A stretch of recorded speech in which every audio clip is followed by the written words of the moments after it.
নমস্কার, আমি ডক্টর সমিতা মণ্ডল। আজকে যে বিষয়ে একটু কথা বলবো সেটা হচ্ছে হসপাইস কেয়ার অ্যাট হোম। হসপাইস কেয়ারটা একটু নতুন লাগতে পারে অনেকের, আবার অনেকে হয়তো জানেন যাদের বাড়িতে বয়স্ক মানুষ আছে, তারা বাড়িতে সেই বয়স্ক মানুষের দেখাশোনা যারা করেন নিজেরা বা কোনো হেলথ ওয়ার্কার বা নার্স বা আয়া রেখে তারা অনেকেই এই হসপাইস কেয়ার বাড়িতে করে থাকে। তো হসপাইস কেয়ার মানে কি, যে সমস্ত মানুষ ভীষণই অসুস্থ, ক্রিটিক্যাল ইলনেসের মধ্য দিয়ে গেছেন, তারা তাদের জীবনের শেষ ধাপে এসে পৌঁছেছেন, যেখানে তাদের আর কিওর হবার কোনো সম্ভাবনা নেই। হয়তো খুব কয়েকটা দিন বা কয়েকটা মাস তারা আর বাঁচবেন। তো সেই মানুষগুলোকে একটু কমফর্ট দেওয়া, তাদেরকে একটু ব্যথা কম যাতে হয়, তারা যেন একটু আনন্দে বাঁচতে পারেন, সেই জন্য তাদের বাড়ির লোক তাদের পেশেন্টদের বাড়িতে নিয়ে এসে কিছুটা তাদেরকে সেবা যত্ন করেন, কিছুটা নিজেরাও করেন বা কিছুটা নার্সিং স্টাফ বা আয়া বা আরও কোনো সাহায্যকারী সাহায্য নিয়ে তারা একটু আরাম দেওয়ার চেষ্টা করেন সেই মরণাপন্ন রোগীকে একটু ভালোভাবে তার শেষ সময়টুকু কাটাতে সাহায্য করেন। তো এটাকে বলা হচ্ছে হসপাইস কেয়ার। তো হসপাইস কেয়ারে হসপিটালের থেকেও হয়তো করা যায়, কিন্তু এটা খুবই এক্সপেন্সিভ। তো আমাদের মতো দেশে এটা বাড়িতে করাই সুবিধে, সেক্ষেত্রে খরচ অনেক কম হয়। কিন্তু আমাদের যেটা দরকার, এই হসপাইস কেয়ারটাকে একটুখানি তার সম্বন্ধে জেনে নেওয়া। আপনারা জানেন অনেক রোগেরই লাস্ট মুহূর্তে আর কিছু করার থাকে না, অ্যাডভান্সড হয়ে যায় যখন, সেই ক্ষেত্রে রোগীর কিওর বা তার আরোগ্যর কথা না ভেবে আমরা ভাবি তাকে কি করে তার শেষ সময়টা তাকে আমরা সুস্থ না হলেও অন্তত বেদনামুক্ত রাখতে পারবো, একটু তাদেরকে আরাম দিতে পারবো। বিভিন্ন ক্যান্সার রোগীর ক্ষেত্রে বা ডিমেনশিয়া রোগীর ক্ষেত্রে আমরা এই ধরনের হসপাইস কেয়ার সাধারণত দিয়ে থাকি। তাছাড়া হার্টের অসুখ লাস্ট স্টেজ, লাংসের অসুখ, কিডনির অসুখ, সেক্ষেত্রেও আমরা কিন্তু এই ধরনের কেয়ার দিয়ে থাকি। হসপাইস কেয়ার এটা আগেই বললাম যে সব জায়গাতেই করা যায়, হসপিটালেও করা যায়, বাড়িতেও করা যায়, বা কোনো স্পেশাল সেন্টারেও হসপাইস কেয়ার যদি সেখানে কোনো প্রফেশনাল থাকে, এরকম সেন্টার, সেখানেও করা যায়। তো কোন মানুষগুলোর জন্য হসপাইস কেয়ার দরকার সেটা আমাদের বুঝতে হবে। যাদের দেখা যাবে যে আর হয়তো কয়েক মাসই বাঁচবে, বা যাদের দেখা যাচ্ছে যে কোনো ওষুধে তাদের কাজ হচ্ছে না, কোনো ইমপ্রুভমেন্টই হচ্ছে না, তাদের কোয়ালিটি অফ লাইফ দিন দিন কমে যাচ্ছে, বা যাদের আর ওষুধ দিয়ে জীবন বৃদ্ধি করে লাভ নেই, হয়তো তারা অনেক বয়স্ক, তাদের শারীরিক কার্যক্ষমতা ডিউ টু এজিং এমনিই কমে গেছে, তারা হয়তো 6 মাস কি তার বেশি কিছুদিন হয়তো বাঁচবেন। সেই ক্ষেত্রে ডক্টর যদি এই ধরনের রোগীর সেবা যত্ন সম্পর্কে তাদের কোনো অ্যাডভাইস দেন, তো সেইগুলো অনেক বেশি কার্যকরী হয়। তো অনেক মানুষ কিন্তু এই সেবা যত্নটা পান না।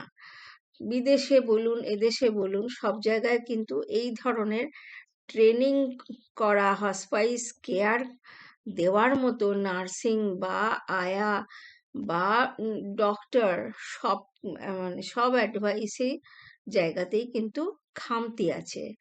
তো সেই জন্য এই জায়গাটা কিন্তু আজকের দিনে অত্যন্ত গুরুত্বপূর্ণ হয়ে উঠেছে, কারণ বয়স্ক মানুষের সংখ্যা ক্রমশই বাড়ছে। এই হসপাইস কেয়ারে কি করা হয়? হসপাইস কেয়ারে যেটা করা হয় যে সিমটমেটিক ট্রিটমেন্ট করা হয়। সিমটমেটিক ট্রিটমেন্ট মানে ধরুন পেশেন্টের একটু কোথাও ব্যথা হয়েছে, সে বেড সোর হয়ে আছে, ব্যথা হয়েছে, সেখানে তাহলে তার সেই বেড সোরের চিকিৎসা করতে হবে। বা তার হয়তো কোনো জায়গায় শরীরের কোনো অর্গানে কোনো অসুখের জন্য প্রচন্ড ব্যথা, সেক্ষেত্রে ব্যথার ওষুধ দিতে হবে। বা তার হয়তো মানসিক কষ্ট অনেক আছে, সাংঘাতিক মানসিক কষ্ট, তাহলে সেই মানসিক কষ্ট দূর করার জন্য ব্যবস্থা নিতে হবে। কিংবা তাকে একটু স্পিরিচুয়াল সাপোর্টও আমরা দিতে পারি, যেমন তাকে কোনো ভালো ধর্মগ্রন্থ তার কাছে আমরা পড়তে পারি। যেমন আমরা হিন্দুদেরকে গীতা পড়ার জন্য আমরা বলি, বা কোনো ধর্মগ্রন্থ, রামায়ণ, এগুলো পড়লে ওনাদের মানসিক শান্তি আসে। আর একটা হচ্ছে হসপাইস কেয়ারে ফ্যামিলি সাপোর্ট। ফ্যামিলির সবাইকে সে কাছে থাকবে, হসপিটালে যেটা পায় না, সে সবাইকে দেখতে পাবে, নিজের আত্মীয় স্বজন, তাতে কি হলো, তার মানসিকভাবে সে অনেক শান্তিতে থাকতে পারবে। তো এগুলোই হচ্ছে হসপাইস কেয়ারের পার্ট। তো যারা ক্যান্সারে কেমোথেরাপি পাচ্ছেন তাদের ক্ষেত্রে এটা অত্যন্ত গুরুত্বপূর্ণ, অ্যালজাইমার ডিজিজের ক্ষেত্রেও এটা অত্যন্ত গুরুত্বপূর্ণ। তো এইখানে হসপাইস কেয়ার সম্পর্কে সবাইকেই কিন্তু একটু জেনে নিতে হবে। শুধু যে কেয়ার গিভার মানে নার্সিং স্টাফ বা আয়া যিনি সাহায্যকারী আছেন তিনি জানবেন তা নয়, বাড়ির প্রত্যেকটা লোকজনকেই কিন্তু পেশেন্টের সম্পর্কে একটু ভালোভাবে জ্ঞানটা নিয়ে নিতে হবে, যে উনি কিসে ভালো থাকেন, বা ওনার কিভাবে কাজ কর্ম করলে ওনার একটু সুবিধা হয়, পেশেন্টের একটু সুবিধা হয়, সেইগুলো কিন্তু বাড়ির লোককেও একটু শিখে নিতে হবে। আচ্ছা, এবারে হচ্ছে আর একটা টার্ম আছে হসপাইস কেয়ারের সাথে, সেটা হচ্ছে প্যালিয়েটিভ কেয়ার। Palliative care